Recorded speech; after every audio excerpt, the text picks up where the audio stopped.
The folders were printed in bright colors, the names out of an antique past. The Holy Land, Jerusalem, Damascus, the walls of Jericho. The rose-red city half as old as time. The thin blue-veined hands held the circulars spread out like a deck of cards. "Of course I'm dying to go," Dinah had heard herself saying. "Haven't you had years in which to indoctrinate me? I'm as crazy as you are." He had dropped the travel folders on his desk and looked up, his keen brown eyes searching. Then he grinned. The wide, cheeky smile sat incongruously on his ascetic features. But it was an expression of that side of her father she loved best. "Fine," he said briskly. "And don't bother sending me postcards, will you? Can't abide the things." "I won't keep a diary either," she promised, and her own grin was a reflection of his. The sunset was fading now into a haze of soft lavender. Dinah propped her elbows more firmly on the rail. The tour through the region her father had made his particular study would never have occurred if the miracle hadn't happened first. Bless Frau Schmidt, or whatever her name was, Frau something, without doubt, for it was the happy consequence of her marital status that had given Dinah the chance so many young singers dreamed of. Not that the local opera house of Heidelberg was Salzburg or the Met, but it was a beginning, a real professional job, and it could be a stepping stone to more exciting places. Dinah knew she was lucky to have the chance. There weren't that many openings, and the competition was keen. If her voice teacher hadn't happened to know the director, if she hadn't sung for Herr Braun when he was last in the States, he had remembered her when Frau Schmidt discovered, right in the middle of the season, that she was about to become a mother. Luckily, motherhood as a cause for retirement had advantages over more abrupt accidents. It would be another month before Frau Schmidt reached such proportions that she couldn't bow during curtain calls. Heidelberg, Germany. Dinah wished, not for the first time, that her German were better. She had the trained ear that a singer must have, and could render Wagner and Weber and the magic flute with every umlaut in place. But her vocabulary was limited. The gods of the Nibelungenlied do not come naturally into a conversation. She smiled to herself, recalling the librettos she knew. Zu Hilfe, sonst bin ich verloren, der listigen Schlang zum Opfer erkoren. The opening tenor recitative in her favorite Mozart opera had always struck her as particularly hilarious. Now, in the veiling darkness of her balcony, she forgot herself and gave it a little too much angst. From the next room came a gasp and a giggle, and Dinah, blushing furiously, retired in haste to her own room. She had forgotten that the darkened room next door, whose balcony adjoined hers, might be inhabited. She hoped the inhabitants knew their Mozart. A female voice bellowing about serpents pursuing her would be doubly startling out of the dark if one didn't know the source. It was frustrating, though, not being able to practice. When she let it out, Dinah's voice was astounding, particularly when emerging from her modest 5'2" frame. The effect was bad enough at home, where her father averred that it rattled all the glasses in the cupboard. Here, in a hotel whose walls were not of the thickest, it would be cause for expulsion. Even now Dinah could hear a mutter of speech from the next room, not the room she had startled by her anxiety about serpents, but the one on the other side. A man's voice, this one, speaking so softly that she couldn't identify the language, except to know that it wasn't English. Dinah pushed her chair back so that her ear rested against the wall. A gargle, a gurgle, and a glottal stop. Arabic.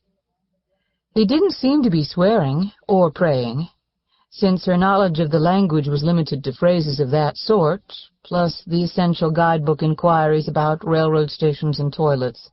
She couldn't understand a word. She reached for the guide bleu, which lay on the bedside table. If she couldn't amuse herself, she might as well improve her mind. Before she could open the book, the outer door began to vibrate, and Dinah hurried to answer the impassioned knocking. It sounded like the fists of an impatient lover who was yearning for the arms of his mistress. But Salwa, as she herself boasted, believed in expressing her feelings without reserve. Salwa was the chambermaid.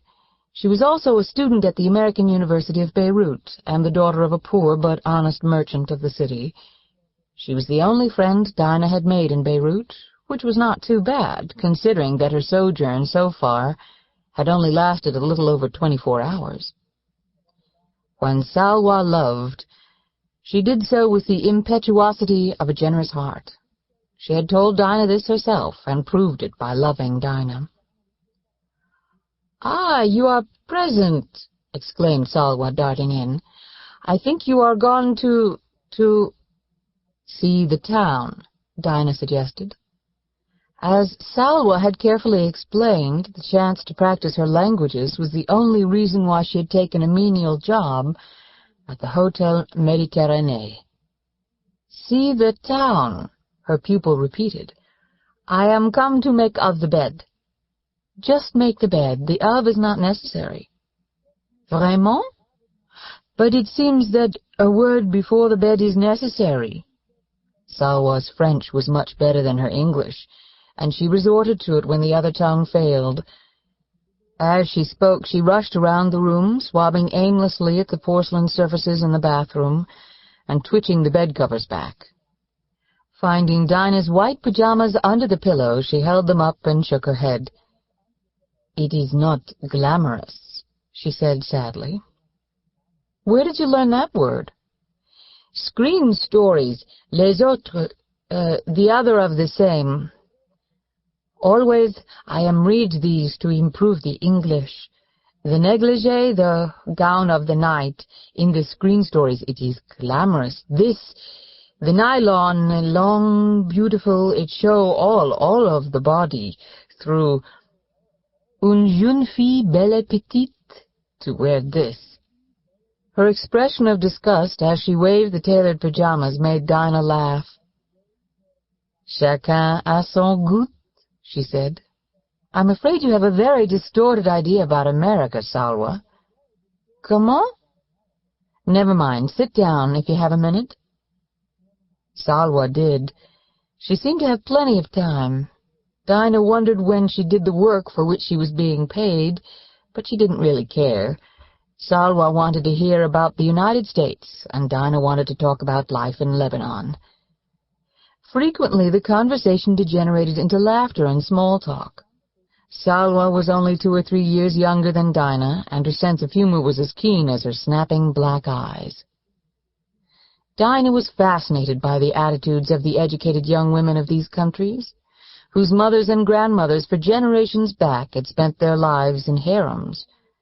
Salwa tried to teach Dinah some Arabic in exchange for English lessons, and was delighted at her new friend's facility.